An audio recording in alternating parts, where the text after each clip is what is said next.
प्रिय विद्यार्थियों, आज का हमारा विषय रहेगा जनसांख्यिकीय संक्रमण का सिद्धांत। इससे पहले हमने माल्थस के सिद्धांत के बारे में जाना था। माल्थस बहुत अच्छे एक ईसाई पादरी हुए हैं, बहुत अच्छे विचारक थे, जिन्होंने खाद्य पदार्थ और जनसंख्या वृद्धि के सिद्धांत को, जनसंख्या वृद्धि की जो दर है उसको समझाया था कि जनसंख्या ऐसे बढ़ती है, खाद्य पदार्थ कम हो जाएंगे और एक ऐसा समय आएगा जब खाने के लिए कुछ नहीं बचेगा, लोग आपस में युद्ध भी करेंगे, अकाल भी आ सकते हैं, महामारी भी हो सकती हैं। तो इस तरह उन्होंने बताया। माल्थस के बाद हमारी पाठ्य पुस्तक जो है ये भारतीय समाज एनसीईआरटी की, इसमें दूसरा जनसंख्या का सिद्धांत है जनसांख्यिकीय संक्रमण का सिद्धांत। जनसांख्यिकीय संक्रमण का सिद्धांत, जो जनसांख्यिकीय संक्रमण का सिद्धांत है वह मुख्य रूप से समाज के आर्थिक विकास, समाज के आर्थिक विकास और जनसंख्या वृद्धि दर के आपस के संबंध को दिखाता है, आपस के संबंध को दर्शाता है कि समाज जैसे जैसे विकसित होता है तो जनसंख्या वृद्धि दर पर क्या प्रभाव पड़ता है।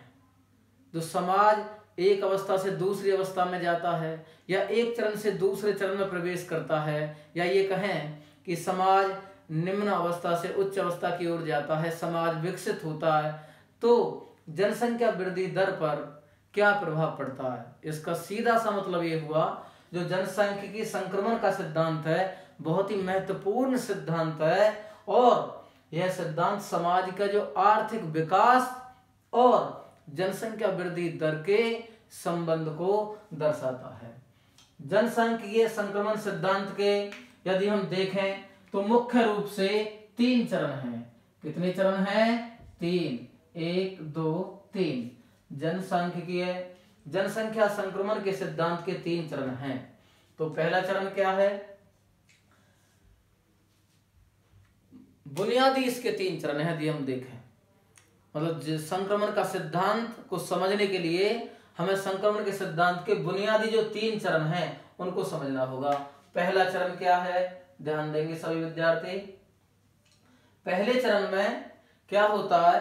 समाज तकनीकी रूप से पिछड़ा हुआ, अल्प विकसित, तकनीकी रूप से पिछड़ा हुआ होता है। इस समय क्या होता है? समाज में जन्म दर बहुत ही ऊंची होती है। जन्म दर कैसी होती है? ऊंची होती है। मृत्यु दर भी बहुत ही ऊंची होती है और जनसंख्या वृद्धि दर है जो वो नीची होती है, नीची होती है। कारण क्या है? समाज तकनीकी रूप से बहुत ही पिछड़ा हुआ समाज है, पिछड़ा हुआ समाज है, आर्थिक रूप से इतना भी विकसित नहीं हुआ है। यह समाज की प्रारंभिक अवस्था है, या ये कहें संक्रमण सिद्धांत है जो जनसंख्या का जो संक्रमण का सिद्धांत है उसके पहले चरण में जन्म दर, उस समय क्या होता है समाज में? जन्म दर भी बहुत ऊंची होती है। इसका मतलब जन्म भी बहुत लेते हैं पर मृत्यु दर भी बहुत ऊंची होती है। यह समझने का प्रयास करेंगे, जन्म भी बहुत लोग लेते हैं पर मर भी बहुत जाते हैं।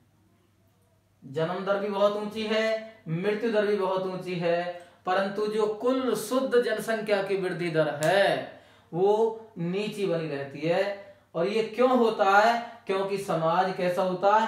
पिछड़ा हुआ होता है। कैसा समाज होता है? पिछड़ा हुआ, तकनीकी दृष्टि से अल्प विकसित होता है, स्वास्थ्य सुविधाएं इतनी नहीं होती हैं समाज में, जागरूकता भी इतनी नहीं होती है। तो यही कारण है उस समय जो कुल जनसंख्या वृद्धि दर है वो नीची रहती है। अब बात करते हैं जनसंख्या के संक्रमण सिद्धांत के दूसरे चरण की। तो पहला चरण समझ में आया, क्लियर हो गया। इस चरण में क्या आता है? जन्म दर भी ऊंची, मृत्यु दर भी ऊंची और जनसंख्या वृद्धि दर नीची। कारण क्या?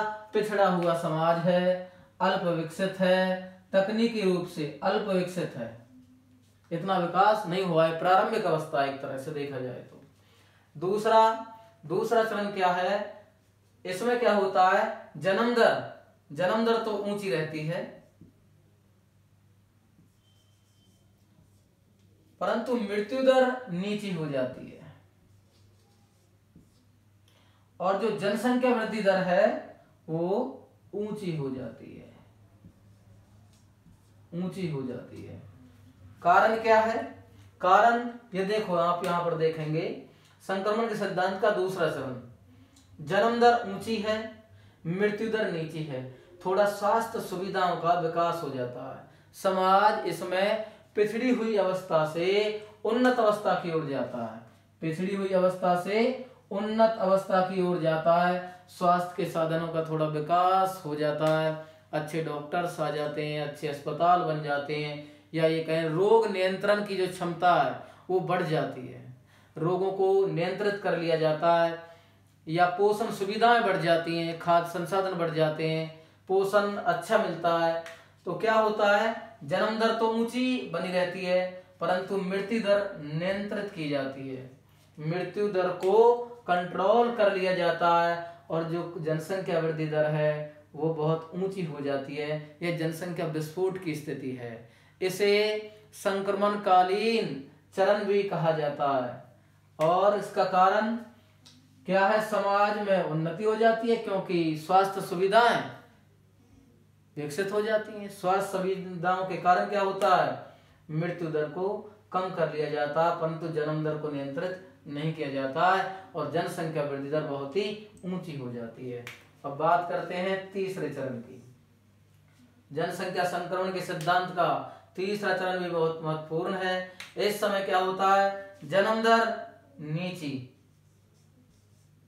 जन्म दर भी बहुत नीची हो जाती है और मृत्यु दर भी नीची हो जाती है, और जनसंख्या वृद्धि दर है जो ये भी नीची हो जाती है। विकसित समाज, कारण क्या है, विकसित समाज,